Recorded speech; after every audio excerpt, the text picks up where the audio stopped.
भनिन्छ नि, धेरैजसो अवस्थामा हामीले अरूलाई केही कुरा बताउनुभन्दा नबताइकन चुप लागेर बस्नु आवश्यक हुन्छ।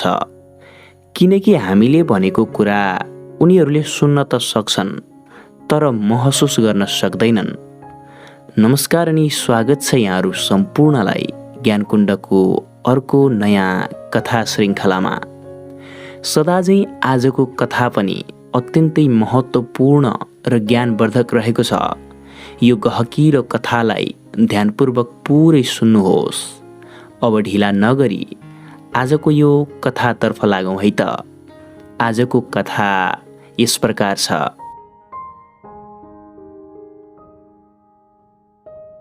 धेरै पहिलेको कुरा हो। भगवान गौतम बुद्ध र उनका शिष्यहरू भएर टाढाको गन्तव्यको लागि भनेर बाटोमा हिँड्दै थिए। सबै शिष्यहरू शान्त भएर जङ्गलको बाटो हिँडिराखेका थिए। शान्तमय वातावरणमा जङ्गलको शीतल हावा, चराचुरुङ्गीको आवाज र केही पर रहेको खोलाको कलकल पानीको आवाज सुन्दै उनीहरू बाटोमा हिँडिराखेका थिए। आफ्नो गन्तव्यमा पुग्न उनीहरूलाई अझै एक दिन लाग्नेवाला थियो। जसोतसो बाटोमा केही ठाउँहरूमा विश्राम गर्दै गर्दै गौतम बुद्धलाई विभिन्न प्रश्नहरू सोध्दै उनीबाट उत्तर लिँदै गौतम बुद्ध र उनका शिष्यहरू भएर उनीहरूको गन्तव्य स्थलमा पुगे। त्यहाँ गौतम बुद्धले प्रवचन दिने कार्यक्रम थियो। गौतम बुद्धले विभिन्न कुराहरूको बारेमा, जीवनमा शान्ति स्थापना गर्ने बारेमा मानिसहरूलाई प्रवचन दिए। प्रवचन दिएपछि त्यहाँका मानिसहरू आफूलाई इच्छा लागेका जतिले गौतम बुद्धको शिष्य बन्ने गर्थे। गौतम बुद्ध गएको त्यो ठाउँमा एकजना एकदमै धनी व्यापारी थियो। त्यो व्यापारीको छोराले पनि गौतम बुद्धको प्रवचनलाई धेरै ध्यानपूर्वक सुनेको थियो। गौतम बुद्धको प्रवचनहरू सुनिसकेपछि त्यो शिष्यलाई पनि बुद्धको शिष्य बन्ने मन भयो। त्यो शिष्य बन्ने भनेको केटाको बुबा आमाले भने यो कुरा पटक्कै रुचाएका थिएनन्। उनीहरूले आफ्नो छोरालाई शिष्य बनाउन चाहेका थिएनन्। तर छोराले साह्रै जिद्दी गर्न थाल्यो। म भगवान बुद्धको शिष्य बन्न चाहन्छु। उसले आफ्नो सुर एक रत्ती पनि छोडेन। ऊ आफ्नो कुरामा ज्यादै अडिग भयो, जिद्दी भयो। त्यसैले त्यो केटालाई गौतम बुद्धको शिष्य बन्न नदिन खोजेका ती बाआमाको केही सिप लागेन। त्यसपछि त्यो केटा भगवान बुद्धको शिष्य बन्न पुग्यो। समय बित्दै गयो। अब त्यो केटा पनि गौतम बुद्धका अन्य शिष्यहरू जस्तै गौतम बुद्धको आश्रममा बस्थ्यो। अरू शिष्यहरूले जस्तै उसले पनि विभिन्न ठाउँहरूमा गएर भिक्षा मागेर ल्याउने गर्थ्यो। तर त्यो केटाको बानी भने अलि धेरै बोल्ने खालको थियो। उसले आफ्नो साथीहरूको अगाडि आफूलाई ठुलो देखाउन खोज्थ्यो। उसले सधैँ साथीहरूलाई के भन्ने गर्थ्यो भन्दा, म त धनी परिवारबाट आएको, तिमीहरूको भन्दा मेरो त्याग एकदमै ठुलो छ। मैले चाहेको भए त साह्रै सुखको जीवन काट्न सक्थेँ नि, साह्रै सुखमा आफ्नो जीवन बिताउन सक्थेँ नि, तर मैले त्यसो गरिनँ। मैले ठुलो त्याग गरेर गौतम बुद्धको शिष्य बनेको छु। तिमीहरूभन्दा म नै श्रेष्ठ हुँ। उसको यस्तो कुरा अरू शिष्यहरूलाई आपत्तिजनक लाग्ने गर्थ्यो। तर ऊ भने आफ्नो सुर कहिल्यै छोड्थेन। जतिखेर पनि आफ्नो बारेमा बढाइ चढाइ कुरा गर्ने र मुख्यतः धेरै बोल्ने गर्थ्यो। उसको धेरै बोल्ने बानी त्यहाँका अरू शिष्यहरूलाई मन चाहिँ परेको थिएन। गौतम बुद्धले त्यो शिष्यको यस्तो बानी थाहा पाइसकेका थिए। तर गौतम बुद्धले कहिले पनि कुनै पनि मानिसलाई उसको समस्या देख्ने बित्तिकै त्यसको उत्तर, त्यसको जवाफ दिने गर्थेनन्। गौतम बुद्धको तरिका नै बेग्लै। दिनहरू बित्दै गए। त्यो शिष्य ऊ भने आफ्नो प्रशंसा गर्न कहिल्यै पछि हट्थेन। उसले सधैँ मपाई गर्ने यस्तो उसको बानीले आश्रमका सबै शिष्यहरू दिक्क भइसकेका थिए। एक दिन गौतम बुद्धले सबै शिष्यहरूलाई आफ्नो अगाडि बोलाए र उनले ती सबै शिष्यहरूलाई भने, भोलिबाट 1 महिनासम्म तिमीहरू सबैले र मैले पनि सबैले एक एकवटा सङ्कल्प लिनुपर्छ र त्यो सङ्कल्प हर हालतमा आफूले सकेसम्म पुरा गर्ने प्रयास गर्नुपर्छ। तिमीहरू सबैले आफूलाई जे मन लाग्छ त्यही सङ्कल्प लिग। एक एकवटा सङ्कल्प सबैले लिग।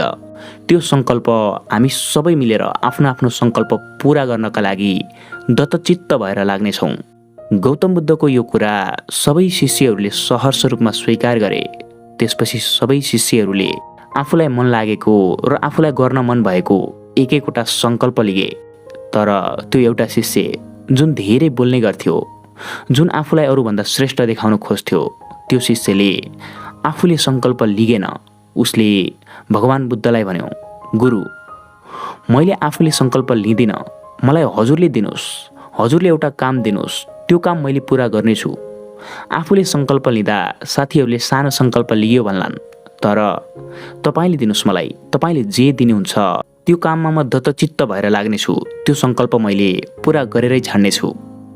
त्यो शिष्यको यस्तो कुरा सुनेपछि भगवान बुद्धले त्यो शिष्यलाई भने, हेर, तिमीलाई के सङ्कल्प लिन मन लागेको छ त्यो तिमीले आफ्नो इच्छा अनुसार सङ्कल्प लिन सक्छौ। मैले तिमीलाई यो सङ्कल्प लिग भनेर भन्दिनँ, किनकि मैले लिन भनेको सङ्कल्प तिमीलाई गाह्रो हुन सक्ला। त्यसैले तिमीले आफ्नो क्षमता अनुसार सङ्कल्प लिग, रोज र त्यसलाई पुरा गर्नका लागि दत्तचित्त भएर लाग। गौतम बुद्धको यस्तो कुरा शिष्यले अस्वीकार गर्यो। ऊ घमण्डी थियो, जिद्दी थियो। उसले फेरि गौतम बुद्धलाई भन्यो, गुरु, त्यसो गर्नु हुँदैन, मलाई हजुरले नै एउटा सङ्कल्प दिनुहोस्, म त्यो सङ्कल्प पुरा गर्नेछु, जस्तो सुकै किन नहोस्। मैले त्यसका लागि हरदम प्रयास गर्नेछु, मैले पुरै प्रयास गरेर त्यो सङ्कल्प पुरा गर्नेछु गुरु, तपाईँ कति पनि चिन्ता नमान्नुहोस्, मैले तपाईँले दिएको सङ्कल्प पुरा गर्नेछु। त्यो शिष्यको फेरि पनि यस्तो कुरा सुनेपछि गौतम बुद्ध एकैछिन चुप लागे। गौतम बुद्धलाई थाहा भइसकेको थियो अब उसलाई के कुराको सङ्कल्प लिन दिने भनेर। एकैछिनको मौनतापछि गौतम बुद्धले त्यो शिष्यलाई भने, हुन्छ, मैले एउटा काम दिन्छु तिमीलाई, त्यो सङ्कल्प तिमीले 1 महिनाभरि पालन गर्नुपर्छ, तब मात्र तिम्रो सङ्कल्प पुरा भएको मानिनेछ। गौतम बुद्धको यो कुरा शिष्यले खुसी हुँदै स्वीकार्यो। त्यसपछि शिष्यले गौतम बुद्धलाई भन्यो, भन्नुहोस् गुरु, मैले के गरौँ, मैले के कुरामा सङ्कल्प लिगौँ। त्यसपछि गौतम बुद्धले शिष्यलाई भने, तिमी अबको 1 महिनासम्म मौन बस, तिमीले अबको 1 महिनासम्म एक शब्द पनि उच्चारण नगर, तिमी 1 महिनाको लागि मौन बस। गौतम बुद्धले यसो भन्ने बित्तिकै शिष्य त हाँस्यो र उसले गौतम बुद्धलाई भन्यो, गुरु, यति सजिलो काम पनि मैले सक्दिनँ होला र? कस्तो सजिलो काम दिनुभएको, अलि गाह्रो काम दिनुहोस् न मलाई। 1 महिना चुप लाग्नु के ठुलो कुरा भयो र? अलि गाह्रो काम दिनुहोस् मलाई। यति सानो काम त जसले पनि गर्न सक्छ, त्यसैमाथि मैले त नसक्ने कुरै भएन, अलि गाह्रो काम दिनुहोस् गुरु। शिष्यको यस्तो कुरा सुनेपछि गौतम बुद्धले फेरि भने, होइन, सर्वप्रथम मैले दिएको यो काम तिमीले पुरा गर, तिमीले यो सङ्कल्प पुरा गरेपछि बल्ल मैले तिमीलाई अर्को काम दिनेछु, त्यसपछि नै तिम्रो स्तर बढ्दै जानेछ। तिमीले सुरुमै ठुलो काम गर्ने आँट नगर, तिमी सानो सानो पाइला गरेर नै शिखरमा पुग्न सक्छौ। त्यसैले अहिलेलाई यही काम ठिक छ, तिमी 1 महिनासम्म मौन भएर बस। गौतम बुद्धको कुरा शिष्यले स्वीकार गर्यो। त्यसपछि अब त्यो शिष्यले 1 महिनासम्म नबोल्ने सङ्कल्प लियो। समय बित्न थाल्यो, 1 दिन बित्यो। शिष्य त 1 दिनसम्म बोलेको छैन। ऊ त भित्रभित्रै अनौठो महसुस गरिराखेको थियो, आजसम्म यति धेरै बोल्ने हो। अब भने नबोलेको 1 दिन भइसकेको थियो, केही पनि बोलेको थिएन। ऊ मुखबाट एउटा शब्द पनि उच्चारण गरेको थिएन। भित्रभित्रै अनौठो लागिरहेको शिष्य सङ्कल्पलाई निरन्तरता दिँदा दिँदै दोस्रो दिन बित्यो, तेस्रो दिन बित्यो। अब त शिष्यलाई गाह्रो हुन थाल्यो। आश्रममा अन्य शिष्यहरू त कति राम्रोसँग बोलिराखेका छन्, उनीहरूको चुप लाग्ने सङ्कल्प थिएन। त्यसैले अरू सङ्कल्प गर्दाखेरि त उनीहरू बोल्न त सक्थे, तर ऊ भने बोल्न सकिराखेको थिएन। उनीहरू माझ गएर आफ्नो धारणा राख्न सकिरहेको थिएन। त्यो शिष्यले अरू शिष्यहरू बोलेको सुन्दा आफ्नो तर्क दिएर उनीहरूलाई चुप्प बनाइदिउँ जस्तो उसलाई हुन्थ्यो। तर के गरोस्, उसको त सङ्कल्प नै चुप्प लाग्ने थियो। ऊ केही बोलेन। 4 दिन बित्यो, 5 दिन बित्यो, 6 दिन बित्यो। उसलाई साह्रै गाह्रो भइसकेको थियो। बाहिर त ऊ बोलेकै थिएन, तर भित्र भने ऊ शान्त थिएन, ऊ भित्र मौन थिएन। त्यसैले उसलाई यो कुराले पिरोल्न थाल्यो। 1 शब्द पनि बोल्न नपाएको शिष्य अब उसलाई छटपटी हुन थाल्यो। अन्य शिष्यहरू पनि दङ्ग परिराखेका थिए। यति धेरै बोल्ने मान्छे 6 दिनसम्म 1 शब्द पनि उच्चारण गरेको छैन। उनीहरू जिल्ल थिए। तर त्यो शिष्यको भित्रभित्रको मुरमुरे हाट उसलाई मात्र थाहा थियो। 7औं दिनको दिन बिहानै त्यो शिष्य गौतम बुद्धको अगाडि गयो। जमिनमा सम्म पारेर एउटा सिन्काले केही कुरा लेखेर बुद्धलाई भन्यो। उसले त्यहाँ लेखेको थियो, गुरु, मलाई साह्रै गाह्रो भइसक्यो, अब मैले के गर्ने? म बोल्न चाहन्छु, तर सङ्कल्प पनि त पालन गर्नु छ मैले। म के गरौँ गुरु? उसले यस्तो लेखेको गौतम बुद्धले पढिसकेपछि गौतम बुद्ध उतिर हेर्दै मुसुक्क हाँसेर भने, हेर, तिमीले सङ्कल्प लिएका छौ। सङ्कल्प त तोड्ने हिसाबले नै त बनाइएका हुन्छन्। सङ्कल्पहरू तोडिने खालका नै त हुन्छन्। तर जसले सङ्कल्पलाई नतोडिकन सङ्कल्प पुरा गर्छ त्यो नै महान व्यक्ति हो। आश्रमका 2 जना शिष्यहरूले भने उनीहरूको सङ्कल्प तोडेर फेरि निरन्तर दैनिकीमा आइसकेका थिए। गौतम बुद्धले ती शिष्यहरूको बारेमा पनि भन्दै त्यो चुप लाग्ने शिष्यलाई भने, ती 2 जना शिष्यहरूले पनि आफ्नो सङ्कल्प तोडेर दैनिकीमा आइसके। तिमीले पनि तोड्न चाहन्छौ भने तोडेर आऊ, यसमा कुनै आपत्ति छैन। तर फेरि याद राख, सायद यो तिम्रो जीवनको पहिलो सङ्कल्प होला र यदि पहिलो सङ्कल्प नै तिमीले पुरा गर्न सकेनौ भने तिम्रो आन्तरिक शक्ति कमजोर हुन जान्छ, जसले गर्दा भविष्यमा तिमीले लिएका अन्य सङ्कल्पहरू पनि पुरा गर्न तिमीलाई साह्रै मुस्किल पर्नेछ। त्यसैले हेर, सबै कुरा तिम्रो हातमा छ। फेरि दिनचर्यामा फर्किने कि आफ्नो सङ्कल्पलाई निरन्तरता दिने। गौतम बुद्धको यस्तो कुरा शिष्यको मनमै लाग्यो। त्यसपछि ऊ केही नबोली फेरि आफू बस्ने ठाउँतिर गयो। अब ऊ यताउति हिँड्थेन, अरू शिष्यहरूको कुरातिर त्यति ध्यान दिन्थेन। ऊ बाहिरबाट शान्त थियो, तर भित्रबाट कदापि थिएन। भित्र झन् उसको मनमा विभिन्न प्रश्नहरू उब्जिरहेका थिए।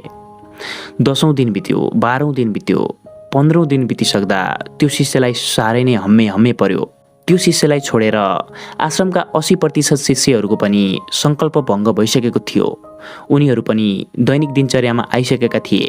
तर त्यो शिष्य जो सबैभन्दा धेरै बोल्ने गर्थ्यो, जो सबैभन्दा ठुलो हुँ भनेर आफ्नो प्रशंसा आफैले गर्ने गर्थ्यो, त्यो शिष्य चुप लागेको 15 दिन भइसक्यो। दिनहरू बित्दै गए। 20औं दिन बितिसक्दा त्यहाँ बाँकी भएका अरू शिष्यहरूको सबैको सङ्कल्प टुटिसकेको थियो। सबै शिष्यहरू फेरि आफ्नै दिनचर्यामा आइसकेका थिए। तर त्यो शिष्यलाई अझै आफ्नो सङ्कल्पमा लागि परिराखेको देख्दा सबै शिष्यहरू आश्चर्यचकित भए। होइन, यति धेरै बोल्ने मान्छे 20औं दिनसम्म पनि एक शब्द उच्चारण गरेको छैन। 21औं दिनको बिहानी पख फेरि त्यो केटा गौतम बुद्धको अगाडि गयो र उसले लेखेर बुद्धलाई भन्यो, गुरु, म के गरौँ? म बाहिरबाट त शान्त छु, बाहिरबाट त म चुप लागिराखेको छु, तर भित्र मेरो मनमा धेरै आवाजहरू आइराखेको छ। मैले यो आवाजलाई शान्त गराउन कदापि सकिराखेको छैन।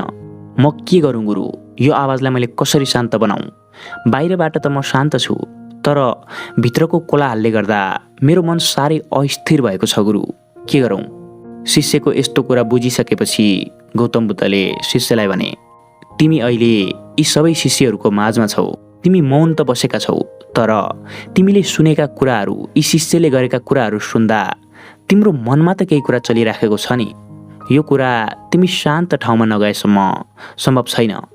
त्यसैले यसको लागि तिमी शान्त ठाउँमा जानुपर्छ। गौतम बुद्धको यस्तो कुरा सुन्ने बित्तिकै त्यो शिष्य त्यहाँबाट गयो र भोलिपल्ट बिहानै त्यो शिष्य कसैलाई खबर नगरिकन आश्रमबाट जङ्गलतर्फ भाग्यो। जङ्गलमा गयो। सङ्कल्प लिएको 21औं दिनको दिन हिँडेको शिष्य 22औं दिन, 23औं दिन गर्दा गर्दै 1 महिना बित्यो। अर्थात् सङ्कल्प लिएको 1 महिना पुरा भयो। अब आश्रमका शिष्यहरू उसको पर्खाइमा थिए। उनीहरूले पनि यही कुराको अन्दाज लगाएका थिए कि शिष्य आफ्नो सङ्कल्प पुरा गर्नका लागि जङ्गलतर्फ गएको होला भन्ने। तर उनीहरूले सोचे जस्तो कहाँ भयो र? त्यो शिष्य 1 महिनापछि पनि आश्रममा फर्केन। अब ती आश्रममा भएका शिष्यहरूलाई शङ्का लाग्न थाल्यो। जङ्गल गएको शिष्य कतै जङ्गली जनावरले पो उसलाई खायो कि के भयो, के थाहा? जे पनि हुन सक्छ। आश्रममा भएका शिष्यहरू चिन्तित हुन थाले। के भयो यस्तो? उसलाई पक्कै जङ्गली जनावरले आक्रमण गर्यो, नत्र ऊ पक्कै पनि आउँथ्यो होला। उनीहरूले आफ्नै हिसाबले अन्दाज लगाए। समय अझै बित्दै गयो। त्यो शिष्य गएको 1 महिना बित्यो, 2 महिना बित्यो, 3 महिना बितिसक्दा पनि त्यो शिष्य अझै फर्केन। 3 महिना बितिसकेपछि त्यही आश्रमको एकजना शिष्य गौतम बुद्धको अगाडि गयो र बुद्धलाई प्रश्न गर्यो, गुरु, 1 महिनासम्म नबोल्ने सङ्कल्प लिएका हाम्रा मित्र अझैसम्म पनि फर्केनन्।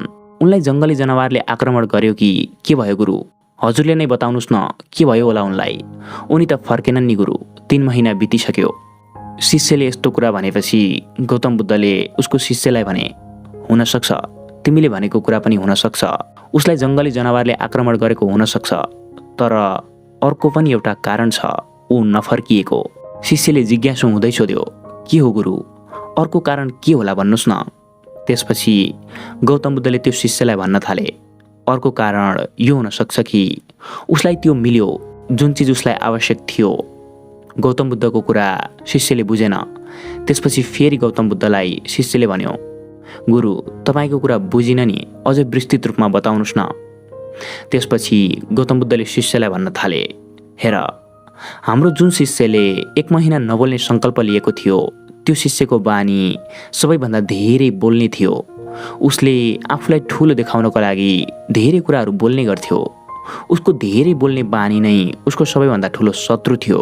त्यसैले नै मैले उसलाई 1 महिना नबोल्ने सङ्कल्प लिन लगाएको थिएँ। 20औं दिनसम्म आइपुग्दा उसलाई धेरै दुःख कष्ट भएको थियो। त्यसैले ऊ जङ्गलतिर गयो आफ्नो सङ्कल्प अझै मजबुत पार्नका लागि, आफ्नो सङ्कल्प पुरा गर्नका लागि। त्यसैले अब यो पनि हुन सक्छ कि उसले आफ्नो सङ्कल्प पुरा गरिसकेको छ र उसलाई त्यो जङ्गलको माहौल छोड्न मन नभएको हुन सक्छ। गौतम बुद्धले यस्तो भनिसकेपछि शिष्यले फेरि बुद्धलाई भन्यो, गुरु, हाम्रा मित्रले धेरै बोल्ने गर्थे। धेरै बोल्नु यति आपत्तिजनक कसरी हुन सक्छ गुरु? यसको बारेमा मलाई बताउनुहोस् न। शिष्यको यस्तो कुरा सुन्ने बित्तिकै गौतम बुद्धको मुहारमा एकाएक चमक आयो। त्यसपछि उनी एकैछिन मौन रहे र मुसुक्क हाँस्दै उसको शिष्यलाई भन्न थाले, हेर, धेरै मानिसहरूको सबै दुःखहरूमध्ये एउटा ठुलो दुःख भनेको धेरै र चाहिने भन्दा बढी बोल्नु हो। धेरै बोल्दा एक त उसले जति बोल्दा पर्याप्त हुन्छ त्योभन्दा बढी नै बोल्छ, र अर्को बढी बोल्दै जाँदा उसले बोलेका कुराहरूमा गल्तीहरू पनि थपिँदै जान्छन्, र ऊ यस्तो अवस्थामा जान्छ जहाँ उसले पछि एकान्तमा मनन गर्दा ऊ आफू लुटिएको महसुस गर्छ। उसले आफूलाई जानकारी नभएको विषयमा पनि तर्कहरू राखेकाले भित्रभित्रै लज्जित हुन पुग्छ। शिष्यले गौतम बुद्धको कुरा अझै गहिरिएर सुन्न थाल्यो। गौतम बुद्धले अझै भन्दै गए, धेरै जसो मानिसहरू चुप लागेर बस्न सक्दैनन्। उनीहरूलाई केही न केही त बोल्न परेको हुन्छ। आफूले भन्नुभन्दा पनि अरूलाई सुनाउनु उनीहरूको मुख्य उद्देश्य हुन्छ। अझ कतिपय अवस्थामा त तिमी गलत छौ, म सही छु भन्नका लागि पनि मानिसहरू शब्दका जालझेलमा अरूलाई फसाउन खोज्छन्, र यही लापरवाही वा भनौँ बेवास्ताका कारणले गर्दा मानिसहरूको अमूल्य समय धेरै बोलेर अरूलाई सुनाउँदै र भुलाउँदै गर्दै बितेको थाहै हुँदैन, जसले गर्दा जीवनको यो अमूल्य समय जसलाई जागरुक र आनन्दित भएर जिउन सकिन्छ, त्यस्तो समय पनि व्यर्थै खेर जाने गर्छ। गौतम बुद्धका यी सबै कुराहरू शिष्यले एकदमै गहिरिएर सुनेको थियो।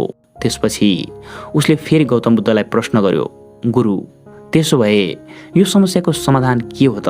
मलाई बताउनुहोस् न। शिष्यको प्रश्न सुनेपछि गौतम बुद्धले फेरि शिष्यलाई भन्न थाले, हेर, सबै समस्याहरूलाई आफू वर्तमानमा जागरुक भएर भित्रैदेखि शान्त मनले चिन्तन मनन गरी तिनीहरूको समाधान निकाल्न प्रयासरत रहनु र वर्तमान समयलाई ध्यान दिएर आफ्नो विचारहरूमा ध्यान केन्द्रित गर्नु, अनि आफूले गर्ने हरेक काममा पुरै जागरुक रहनु, अर्थात् आफूले गर्ने सबै काम पूर्ण रूपमा जागेर गर्नु नै यो समस्याको मूल र जरैदेखिको समाधान हो। यो कुरालाई तिमीले फेरि पनि ध्यानपूर्वक सुन। वर्तमान समयमा ध्यान दिएर, आफ्नो विचारहरूमा ध्यान दिएर आफूले के काम गर्न लागि छ त्यो काममा आफू पूर्ण रूपमा जागरुक भएर पूर्ण रूपमा जागेर काम गर्नु नै यो समस्याको समाधान हो। यसले मानिसको जीवनमा चमत्कारिक परिवर्तन ल्याउन सक्छ। यसरी गौतम बुद्धले शिष्यलाई सबै कुराहरू भनेर सके र फेरि त्यो शिष्य आफ्नो अन्य दैनिक क्रियाकलापमा लाग्यो। समय अझै बित्दै गयो, तर त्यो शिष्य अझै फर्केन।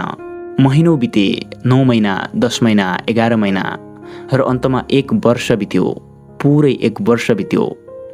1 वर्षपछि त्यो शिष्य फेरि त्यही आश्रममा फर्क्यो। सबै शिष्यहरू आश्चर्यचकित थिए। हाम्रो साथी, हाम्रो मित्र 1 वर्षपछि फेरि आश्रममा आगमन भएका छन्, तर 1 वर्षपछि फर्किएको त्यो शिष्य पहिलाको जस्तो अब कदापि थिएन। त्यो शिष्य शान्त थियो, बाहिरदेखि र भित्रदेखि। उसको अनुहार स्थिर थियो। उसको आँखामा रहेको स्थिरता त्यहाँका सबै शिष्यहरूले महसुस गर्न सकेका थिए। सबै शिष्यहरू आश्चर्यचकित थिए। केही समय त्यो शिष्यले आफ्ना साथीहरूसँग व्यतीत गर्यो। त्यसपछि फेरि ऊ गौतम बुद्ध भएको ठाउँमा गयो। गएर उसले बुद्धलाई प्रणाम गर्छ। गौतम बुद्धले उसको आँखामा आँखा मिलाएर हेर्छन्। उसको आँखा शान्त थियो, ऊ स्थिर थियो।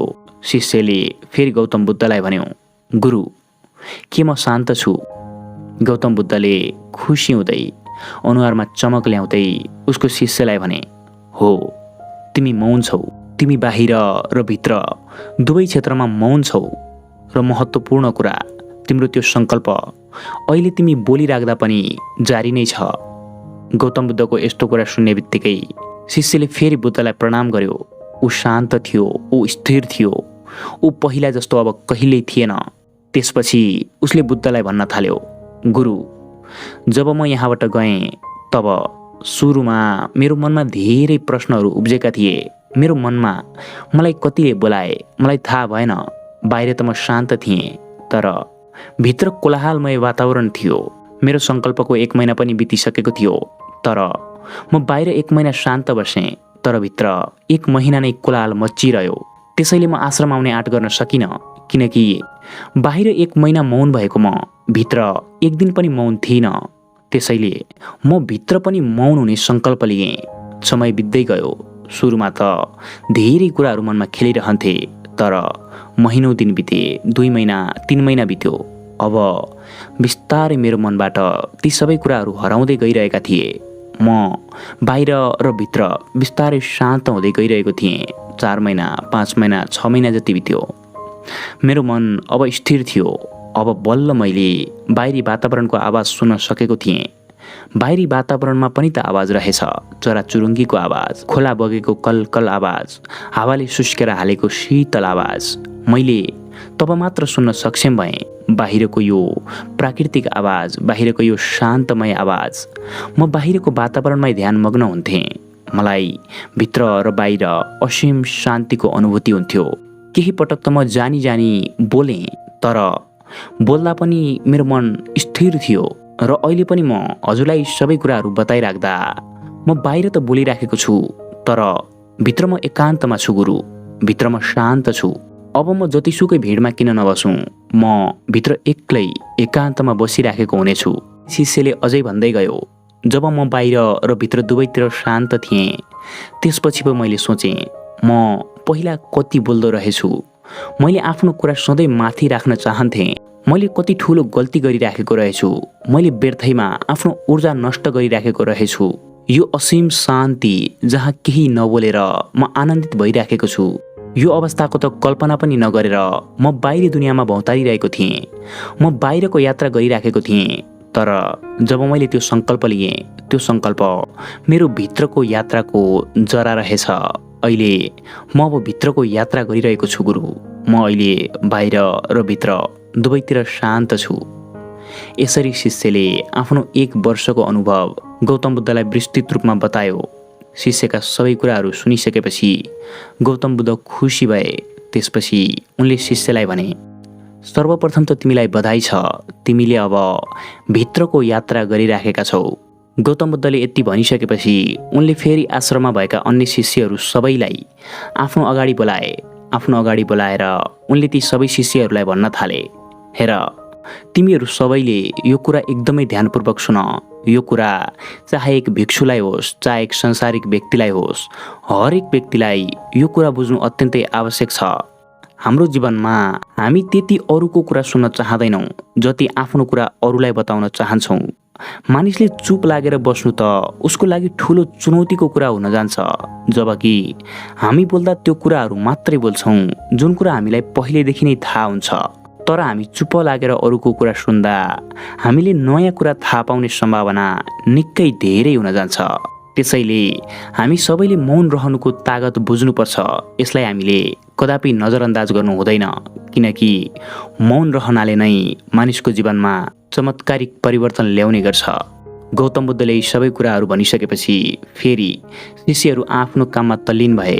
गौतम बुद्ध फेरि ध्यानमा लीन भए। यसरी यो कथा यही सकिन्छ। कथामा भने जस्तै हामी अरूको कुरा त्यति सुन्न चाहदैनौँ जति आफ्नो कुरा अरूलाई बताउन चाहन्छौँ, र हामीले बोल्दा हामीलाई थाहा भएको कुराहरू मात्र बोल्छौँ। तर हामीले सुन्दा हामीले नयाँ कुरा थाहा पाउने सम्भावना निकै धेरै हुन जान्छ।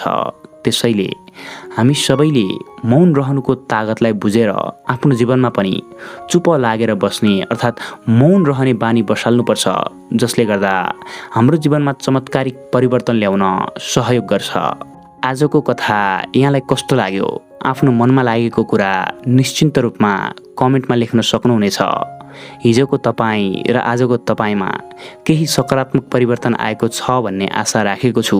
म किरण भण्डारी आजको यस श्रृङ्खलाबाट बिदा हुन चाहन्छु।